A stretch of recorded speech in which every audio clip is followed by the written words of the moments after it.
Benvidos a esta presentación da Xudería de Ribadavia, que de forma amable me dá a oportunidade de presentar a UNED de Tui. Imos proceder a falar sobre a Xudería de Ribadavia e os xudeos que viviron en Ribadavia. En primeiro lugar, é preciso contextualizar a Xudería de Ribadavia, onde estaba, como foi evolucionando ao longo dos séculos e as persoas que nela habitaron e desenvolveron a súa vida ao longo dos séculos que estuveron os xudeos en Ribadavia. Primeiro hai que contextualizar Ribadavia. Ribadavia está situada entre dous ríos, entre o río Avia e o río Miño, no occidente ourensá, e históricamente foi considerada unha localidade moi próspera debido esencialmente á produción vitivinícola. Hai que pensar que os viños que saían de Ribadavia ou de Ourense, os que se coñecen actualmente como ribeiros, foron viños moi apreciados e foron sometidos a unha comercialización moi intensa ao longo de máis de 1000 anos. Ribadavia está declarada Conxunto Histórico Artístico Nacional desde o ano 1947 debido á súa riqueza patrimonial.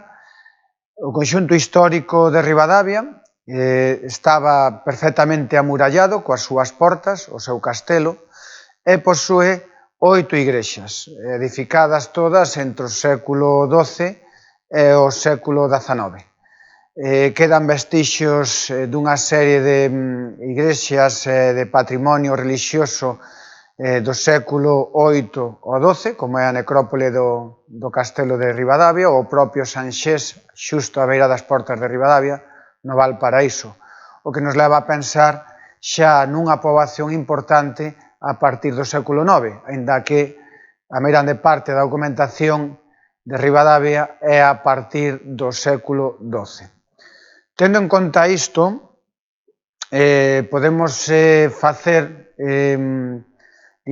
unha serie de averiguacións para establecer onde, en que lugar e en que cantidade estuveron os xudeos ubicados en Ribadavia. Grazas a traballos de Gloria Antonio Rubio, datos recollidos de outros historiadores e investigadores, tanto en Ribadavia como José Ramón Estévez, os propios comentarios que nos chegan de Samuel Iján, Leopoldo Meruéndano, ou de Murguía, ou de Cuevillas, ou mesmo de Risco, Otero Pedrallo, etc. Fomos facendo unha composición de lugar do que foi a Xudería de Ribadavia. A Xudería de Ribadavia ubicouse no que se coñece como Rúa da Xudería, que actualmente é a Merella Escaula.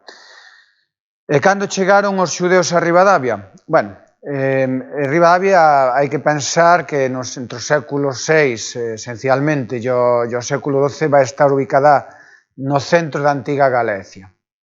Entonces, a capital desta antiga Galicia é Braga, ainda que hai outras cidades importantes como é Lugo ou Astorga, pero é Braga, digamos, a vila ou a cidade máis importante que está na antiga Galicia, e dende aí van chegar os primeiros xudeos subindo cara ao norte da Galicia, van chegar os primeiros xudeos a Ribadavia.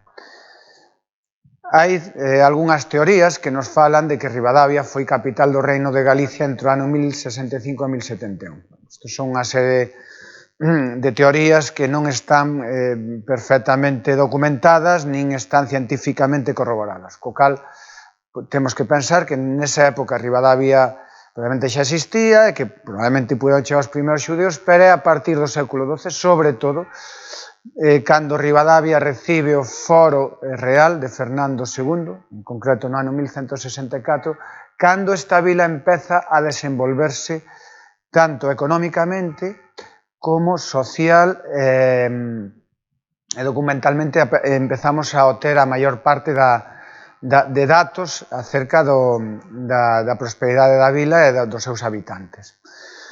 No século XII, en concreto, Ribadavia dispón de 4 parroquias, e xa dispón dunha rúa que é a Rúa da Xudería, aínda que non se falaba dela nestes termos e con este topónimo, si falamos da Praza Vella. A Praza Vella é a praza onde actualmente se atopa a Igrexa da Madalena. Ribadavia é unha das vilas que máis vai prosperar, como dixemos, grazas aos cartos que o viño lle xera. Hai que pensar que nesta época, no século XII, Santiago de Compostela xa é unha cidade moi importante para Galiza, hai unha peregrinación de toda Europa hacia Santiago de Compostela e hai unhas necesidades de viño que se ven satisfeitas pola produción que o ribeiro destina cara a Compostela. Pero tamén hai unha exportación cada vez máis grande dentro dos portos galegos, que se vai ver, digamos, consolidada e potenciada a partir do século XIV coa chegada dos ingleses a Ribadavia. Isto é interesante falalo porque moitas veces non sabemos exactamente cando é que chegaron os xudeus a Ribadavia. O documento máis antigo que temos é do ano 1386, en concreto son as crónicas de Froissart que nos narran o asedio dos ingleses a Ribadavia. Hai que pensar que nesa época hai un enfrentamento civil entre dous monarcas que disputan o trono de Castela. Pedro I, denominado Cruel, e Enrique II de Trastámara. Enrique II é fillo ilexítimo, pero opta ao reinado de Castela e co cal hai un enfrentamento co seu hermanastro Pedro I, que é o lexítimo. Entonces, Pedro I é derrotado, Enrique II faise co trono de Castela. Galicia, que se mantivo sempre fiel a Pedro I, hai que pensar que Pedro I está casado en Portugal, está casado cunha herdeira da coroa portuguesa, entonces os galegos son fieles a Pedro I co obxecto de manter o estatus de reino de Galicia e ter rei propio. Enrique II rapidamente toma posición polas súas persoas de confianza e entonces sitúa en Galicia a un adiantado maior do reino, en concreto a Pedro Ruiz Sarmiento, que o nomea señor de Ribadavia. É dicir, vemos como Ribadavia no ano 1164 ten un foro real, depende única e exclusivamente do rei, pero con Enrique II iso desaparece porque sitúa en Ribadavia a un señor da súa máxima confianza que é Pedro Ruiz Sarmiento. A partir de aí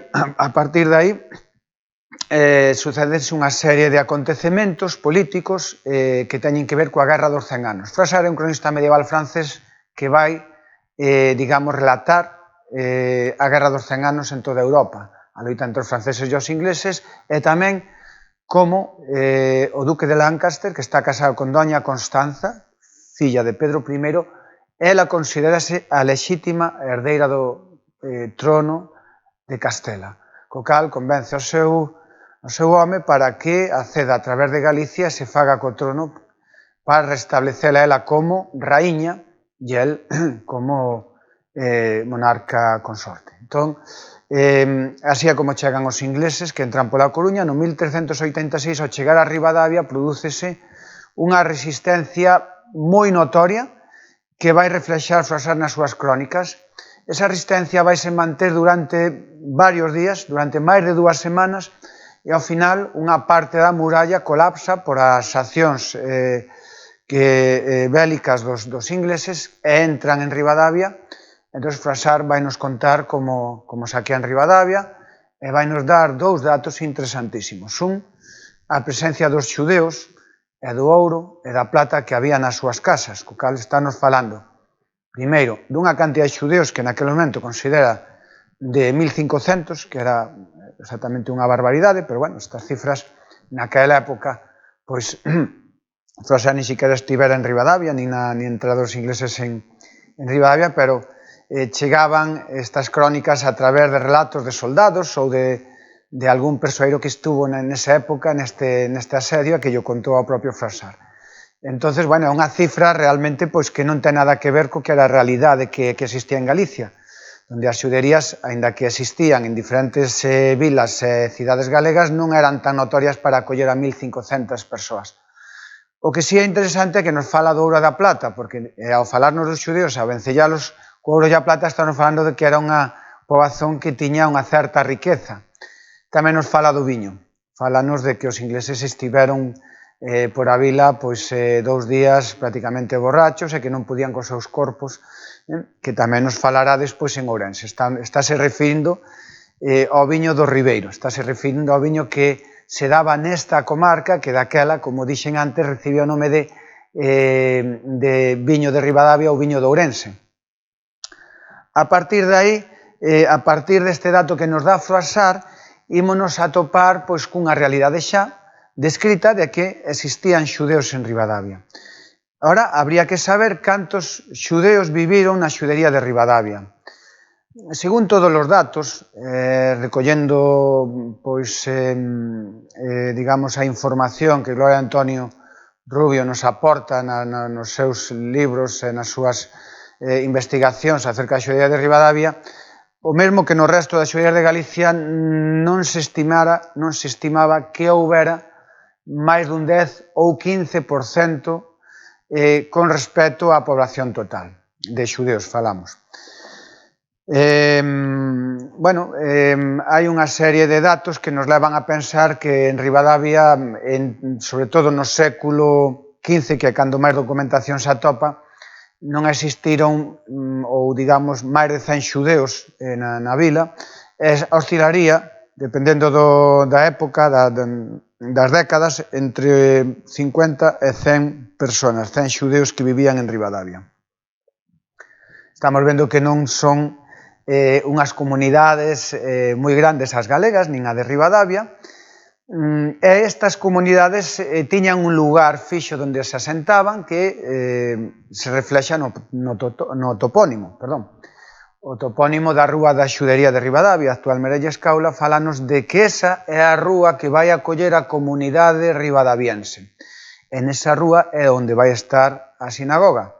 A rúa da xudería é unha rúa moi antiga que parte do que hoxe coñecemos como Praza Maior a Praza da Madalena. Antigamente reflexábase documentalmente como a rúa que xuntaba a Praza Maior ou descendía cara á Igrexa da Madalena, onde actualmente coñecemos como ese espazo, coñecémolo como Praza da Madalena, e que antigamente tamén recibía o nome de Praza Vella. Por tanto, esta rúa está moi ben delimitada, é a mesma rúa que existía entonces,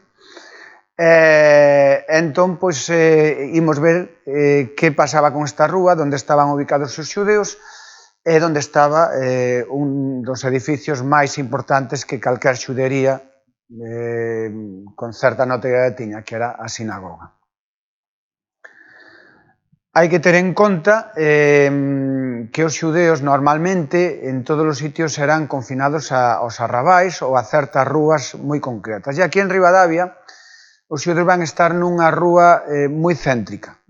Algúns autores tamén nos falan da Porta Nova da Arriba, da Porta Nova da Baixo ou da Travesía da Porta Nova, que son rúas que están prácticamente perpendiculares á rúa da xudería. Evidentemente, temos que pensar que, aínda que os xudeos viviron na rúa da xudería, parte deles puderon vivir en algunha destas rúas. Físicamente non hai vestixo ningún, nin das casas, nin dos espazos que ocupaban os xudeos, non hai unha edificación típica, nin unhas sinais arquitectónicas, nin ningún gravado ou relevo que nos permita comprobar que existe un vestixo tanxible relacionado coa xudería de Ribadavia. As rúas e o seu trazado son as mesmas que existiron hai 500 anos. Entón, cando se fala desas rúas perpendiculares á rúa da xudería, estamos referindo a rúas que xa están desenvolvidas prácticamente no século XII e que van a acoller non só a poboación probablemente xudea nesas rúas, sino a poboación cristiana. Tamén hai que ter en conta que a Igrexa da Madalena ubícase neste espazo, no que era a Praza Vella, a partir do século XV e vai servir para cristianizar a todos os xudeos conversos. Que xudeos estaban vencellados a Ribadavia? Bueno, os xudeos vencellados a Ribadavia tamén temos moita escasez de documentación acerca das familias que vivían aquí e dos seus nomes, pero sí que nos chegan a través dos datos que nos aporta a Casa Condal. No ano 1476, os reis católicos concédenlle a Bernardino Pérez Sarmiento, que era o señor de Ribadavia, concédelle o título condal, pois a axuda na toma de Granada e as súas aportacións á guerra de Granada, pois concédenlle este título condal, que ademais vese reforzado porque Bernardino mantiña un pleito coa súa familia polo condado de Santa Marta, porque non era fillo lexítimo do señor de Ribadavia, era ilexítimo.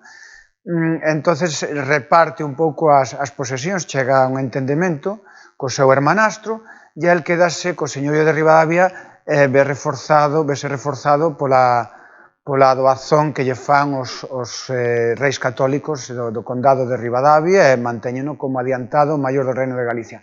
Bernardino e os Sarmientos en xeral, pero Bernardino en particular vai ter moitísimas posesións no Ribeiro, en Ourense, en toda a provincia prácticamente, e o seu recaudador principal, o seu servicio van ser diferentes xudeos. Xa o seu avó, o seu pai, xa se fixo cos servicios de varios xudeos, e entón encontramos vencellados a Ribadavia a varios xudeos que tamén van estar moitas veces vencellados a outras vilas e cidades ourensás próximas, relativamente próximas, como é o caso de Ourense ou de Allariz.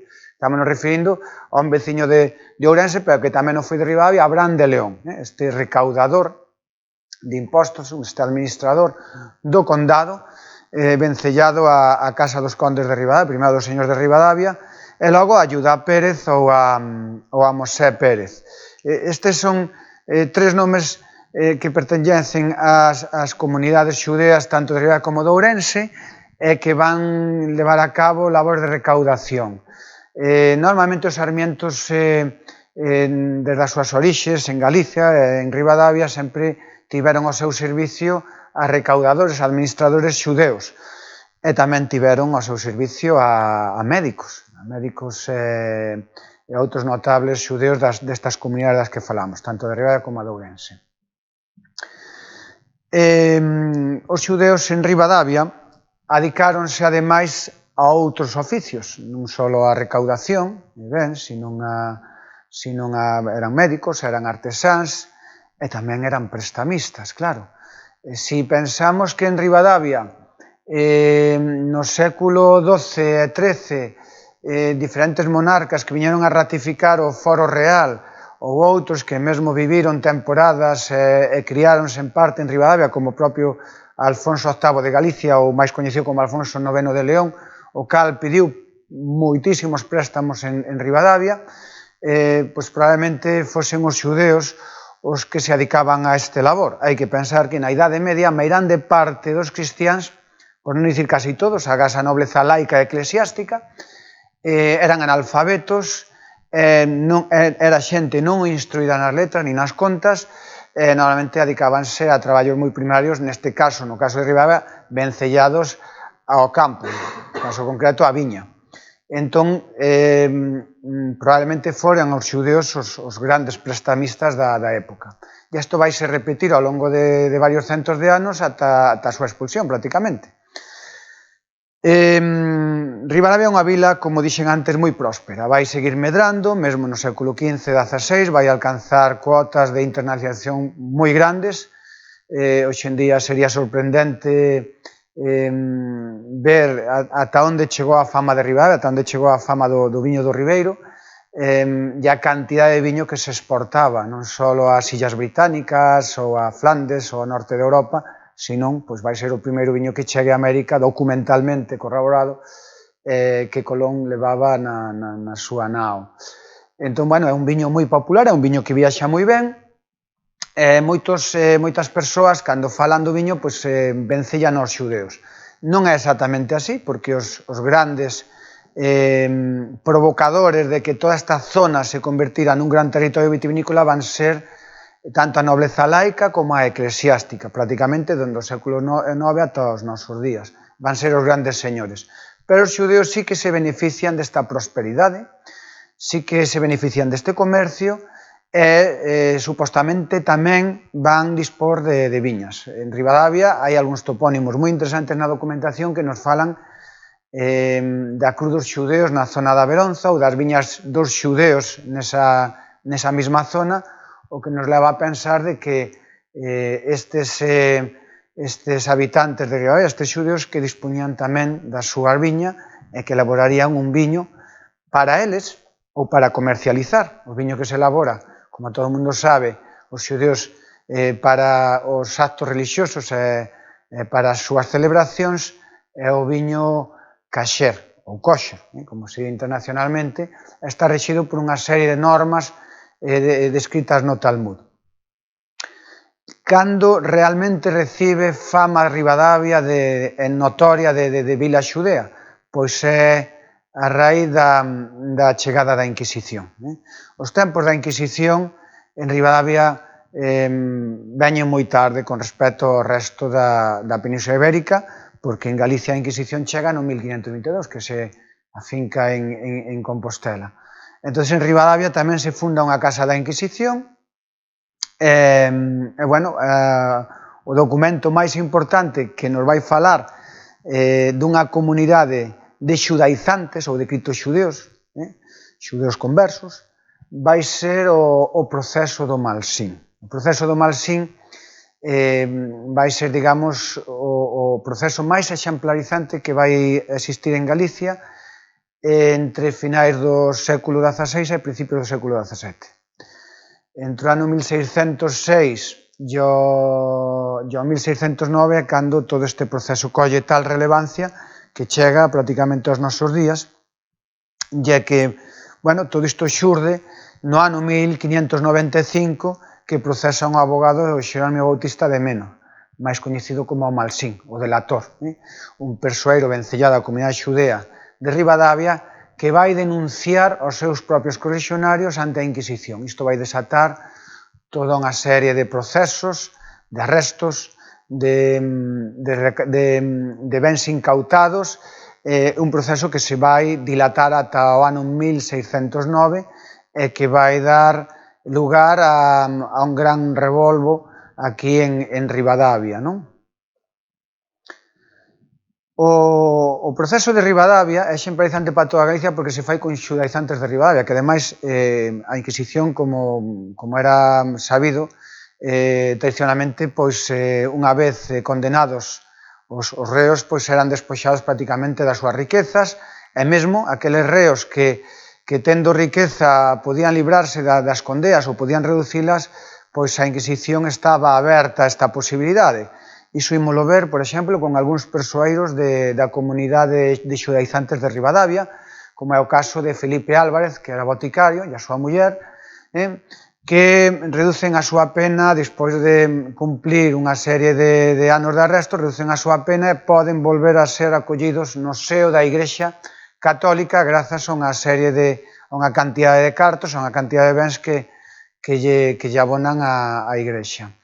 Este caso de Felipe Álvarez é moi curioso porque podemos atopar a lauda deste persoeiro no convento de Santo Domingo, en concreto na igrexa de San Domingos, na parte da entrada principal, ali aparece a lauda de Felipe Álvarez e a súa muller enterrados ali. Parece ser que algo común que a igrexa volvía a aceptar no seu seo a todos aqueles xudeos que así o solicitaran, pero, claro, evidentemente, sempre e cando se satisfixeran unha serie de pagos ou recompensas á igrexa e, foran rebautizados e convertidos en católicos de seu.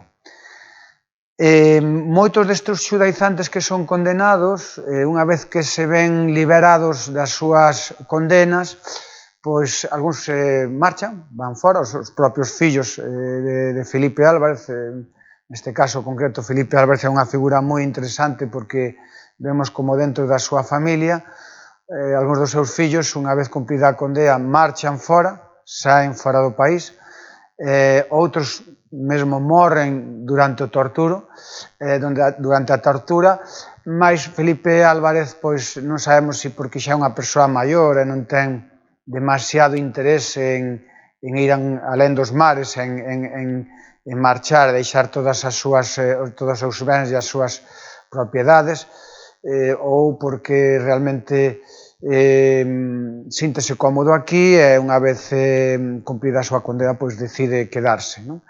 Pero parte dos seus fillos si se marchan, vanse fora, e isto é curioso porque a comunidade xudaizantes de Ribadavia vamos a topar estas dúas posibilidades, unha de moitos dos xudeos que se marchan cando poden e outros que van quedar e vanse convertir de feito en católicos. Que arquitectura e patrimonio ou que restos arqueolóxicos existen en Ribadavia vencellados á xudería ou aos xudeos que viviron en Ribadavia? Pois temos que dicir que ningún. Non existe ningún tipo de vestixo arqueolóxico, non existe ningún tipo de simboloxía, como dixemos antes, non atopamos mezuzás nas casas, nin sequera temos ou sabemos de restos da antiga sinagoga. Si, pola documentación podemos entender que existiu unha tora, un lugar de oracións, unha sinagoga, e que estaba na Rúa da Xudería. Podémosla ubicar exactamente gracias ao traballo de investigación de Gloria Antonio Rubio. Pero do resto, do que é un patrimonio tanxible, non existe actualmente nada. Ben, pois a ponencia chega ao seu fin, simplemente convidar a todos os presentes, a todos os que poidan escoitar esta ponencia que visiten Ribadavia no seu conxunto. Este conxunto medieval é moi interesante porque é unha das vilas máis históricas de Galicia, da Península Ibérica, sempre vencellada á produción de viño, do cal sí que hai notorios edificios, non só tanxibles, sino intanxibles, documentación e moitas descripcións, e logo a xudería, esa rúa da xudería que parte da Praza Maior de Ribadavia. Nesa mesma praza, calquer visitante, calquer interesado na cultura xudea, non só de Ribadavia, sino do resto de Galicia, vai poder atopar o Centro de Información Xudía de Galicia, onde poderá ter máis información sobre as comunidades xudías que viviron en Galicia.